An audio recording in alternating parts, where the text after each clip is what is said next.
Have you ever been awake in the still hours of the night and thought you heard the faintest sound of dancing feet when no one was supposed to be awake? Imagine that sound floating through a castle so grand, its towers glimmer in moonlight, its windows glowing like watchful eyes. This was the kingdom of a wise but troubled king, troubled because of a mystery that no guard, no scholar, and no brave soul had ever been able to solve. He had 12 daughters, each one lovelier than the last, with hair like spun gold or polished chestnut, eyes sparkling like jewels, and laughter that could brighten even the grayest day. They were the joy of the kingdom, their smiles lighting the grand halls, their voices filling the air like sweet music. But behind those smiles lay a secret. Every night, without fail, the 12 princesses went to bed in their great chamber. 12 beds in a row, doors locked and bolted, guards posted at the entrance. And every morning, when the sun painted the sky with rose and gold, their silk slippers were worn thin, the soles scuffed as if they had danced until the first light of dawn. The king tried everything. He posted guards inside and outside their chamber. He had the locks replaced, the windows sealed. But still, each morning, the slippers lay at the foot of their beds, ruined again. No one had seen them leave. No one knew where they went. Frustrated and desperate, the king made a bold proclamation. "Whoever can discover where my daughters go each night and why their shoes are worn to threads may choose one to wed and shall be heir to my throne. But beware, fail 3 nights in a row and you shall lose your life." Word spread quickly. Princes from far kingdoms, valiant warriors, and clever scholars all came to try their luck. Each was given a fine room next to the princess's chamber. Each swore to stay awake all night. And yet, every one of them failed. On the 3rd morning, they faced their fate, and one by one, the hopefuls vanished. Hope in the kingdom faded, until a most unlikely figure appeared. He was not young or dressed in shining armor. He was a soldier, worn from battles, his coat patched, his boots dusty, his eyes carrying the weight of stories untold. He had no fortune, no fine horse, only a steady heart and a curious mind. As he walked through a forest on the way to the capital, wondering if his wandering days would ever end, he came upon an old woman sitting beneath an oak tree. She was weaving tiny white flowers into a crown of grass, her fingers nimble despite their wrinkles. She looked up and studied him with eyes that seemed to know more than they revealed. "Where are you headed, soldier?" she asked, her voice gentle as wind in the leaves. He smiled faintly. "I've no certain path, but I've heard whispers of a king's challenge, 12 princesses and a mystery no one can solve.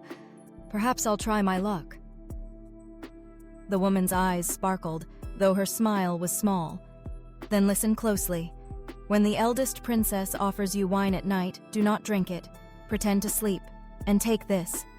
She pulled from her basket a cloak so light it seemed woven from moonlight itself. "When you wear it, you will be unseen," she said. "It will help you follow without being caught." The soldier bowed deeply. "Thank you, wise one."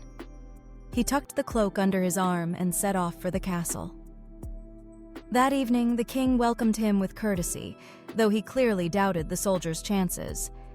He was given a room beside the princesses, richly furnished and warm.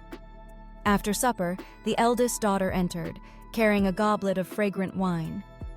Her smile was sweet, her voice soft as she said, "For a peaceful night, brave soldier." He thanked her, lifted the cup to his lips, and as she turned away, let the wine spill quietly into the fire.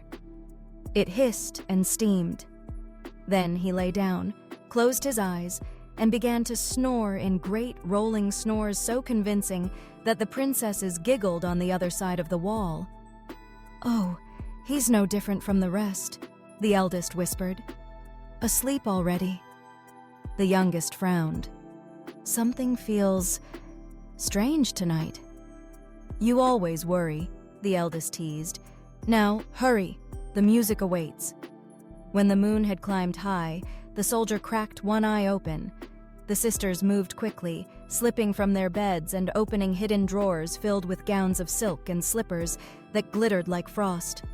Their laughter bubbled as they dressed. Then the eldest clapped her hands twice, and her bed sank into the floor, revealing a stairway lit with golden light. One by one they descended. The soldier, wrapped in his magic cloak, followed silently. Halfway down, he stepped on the hem of the youngest's gown. She gasped and spun around. "Something touched me." "It's only the stairs catching your dress," the eldest said briskly. "Come on." At the bottom, the soldier's breath caught. They stood in a forest of silver trees, their leaves glimmering like 1,000 stars. A cool breeze carried the sound of faint music. As they walked, the soldier snapped off a small branch. It broke with a sharp crack that echoed in the stillness. "There! Did you hear that?" the youngest whispered. "It's the wind," said the eldest firmly, though her eyes flicked nervously toward the shadows. Through the silver forest they went, then into a golden one where leaves shone like warm sunlight. The soldier took a branch from here too, the sound making the youngest shiver. Finally, they entered a grove where crystal leaves dripped like icicles, casting rainbows on the path. The soldier broke a twig, tucking it into his coat. Soon they reached the edge of a great lake, its surface glowing under the moon. 12 small boats rocked gently on the shore, each with a prince at the oar. The sisters stepped in gracefully, the youngest joining a prince whose boat felt strangely heavy, for the soldier had slipped in beside her. "I don't know why it's so hard to row tonight," the prince muttered. "Perhaps the air is warm," she said softly, though her eyes searched the shadows. Across the lake, music swelled. A castle of dazzling light stood waiting, its windows ablaze, its doors flung wide in welcome. Inside, golden goblets shone on tables piled high with fruit and sweets. Musicians played as the princesses danced with their princes, gowns swirling in every color of moonlight. Invisible among them, the soldier danced too, grinning to himself. Each time a princess lifted a cup to drink, he tipped it just enough to spill. The youngest grew pale. "My cup was full. Who is doing this?" "Your imagination again," the eldest chided gently. The dancing went on until the stars faded and dawn painted the sky. The princes rowed them back across the lake, and the princesses climbed the glowing stairs. The soldier hurried ahead, slipped into his bed, and was snoring once more when they peeked in. The second night passed the same. The secret journey, the magic forests, the castle of light. On the third night, the soldier took not only the branches, but a golden goblet from the feast hall. When morning came, the king summoned him. The princesses stood in a row, their faces unreadable. "Well?" the king asked. "Do you know where my daughters go?" The soldier bowed. "Yes, your majesty. They pass through a hidden stairway beneath their chamber, into forests of silver, gold, and crystal. They cross a lake in boats rowed by 12 princes, and they dance in a shining castle until their shoes are worn thin." "And your proof?" From his coat, the soldier produced the branches and the golden goblet. Gasps echoed through the hall, and behind them, the youngest princess covered her mouth, eyes wide. The king turned to his daughters. "Is this true?" The eldest stepped forward, her head bowed. "Yes, father. We meant no harm. We only wished to dance." Silence fell. Then the king sighed, his voice gentle. "The truth matters most. You are forgiven." He turned to the soldier. "And you, brave man, may choose a daughter to wed." The soldier looked at them with kindness. "I am not young. If the eldest is willing, I would choose her." She smiled, her eyes warm. "I am."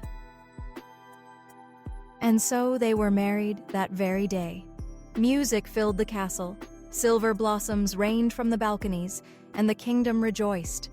The soldier, once weary and forgotten, became a prince, and one day, a wise king. The 12 sisters never danced in secret again, but sometimes, on soft summer nights, they would walk barefoot in the moonlight, their laughter drifting through the gardens like a memory of their hidden world. And the youngest grew into a woman who trusted her instincts, for she had always felt the truth brushing close, even in the dark.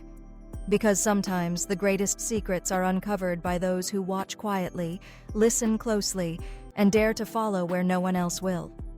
So, if you ever hear the soft tap of dancing feet when you're sure the world is asleep, remember, there might be magic just beneath your feet, waiting for someone brave enough to find it. Like, comment, and subscribe for more magical tales. And keep your ears open. The night is full of stories.